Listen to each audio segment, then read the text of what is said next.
더불어민주당이 민생 법안 등의 처리를 위한 원포인트 국회를 제안했습니다. 선거제 개편안에 대해서는 석패율제는 제고해야 한다며 한국당을 제외한 야당의 단일안을 사실상 수용하지 않았습니다.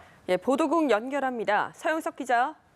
네, 선거법과 공수처법 처리를 두고 사실상 국회가 마비된 가운데 민주당이 민생법안 처리를 위한 원포인트 본회의를 제안했습니다. 2시간 반가량 진행된 의원총회 결과 이 같은 결론을 내린 것입니다.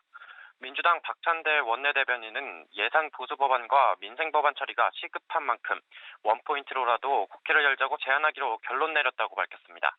자유한국당을 포함한 야당 전체와 함께 원포인트 본회의를 여는 방향을 제안하기로 했습니다. 앞서 바른미래당과 정의당, 평화당, 대한신당이 합의를 이뤘던 선거제 개편안 단일안에는 사실상 수용 불가라는 결론을 내렸습니다. 단일안에 포함된 석패율제가 문제였는데요. 박 대변인은 석패율제에 대해서는 부정적인 의견이 훨씬 더 많이 나왔다며 한국당을 제외한 야당 협의체인 3+1 대표들을 향해 더 제고했으면 좋겠다는 뜻을 전했습니다. 동시에 4+1 협의체를 통해 합의점을 찾기 위한 노력은 계속할 것이라는 점을 강조했는데요. 이인영 원내대표를 비롯한 지도부에 전적인 권한을 부여해 협상에 속도를 낼 것이라고 밝혔습니다.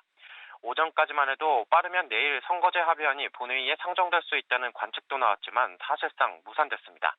다만 한국당이 원포인트 본회의에 호응해 극적 타결이 이뤄진다면 선거법이나 공수처법을 제외한 민생법안 등을 처리하는 본회의가 개최될 가능성도 완전히 배제할 수는 없습니다.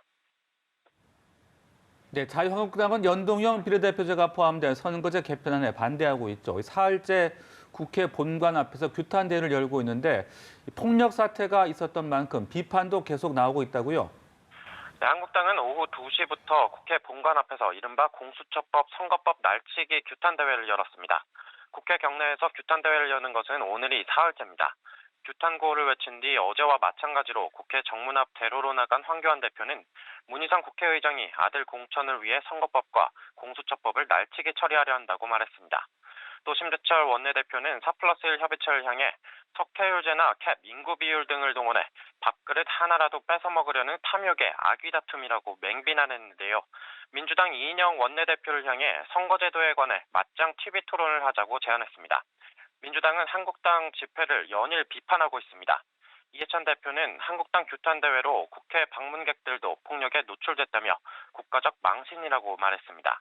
또 황 대표가 규탄대회 도중 지지자들을 향해 여러분이 이겼다고 말한 점을 언급하며 대체 누가 누구에게 이겼단 말인가라고 지적했습니다. 이미 민주당과 정의당이 황교안 대표 등을 폭력사태 방조 혐의로 경찰에 고발한 가운데 민주당 행정안전위원회 위원들은 민감용 경찰청장을 만나 국회 폭력 난동 사건을 철저히 수사해달라고 촉구했습니다. 지금까지 보도국에서 전해드렸습니다.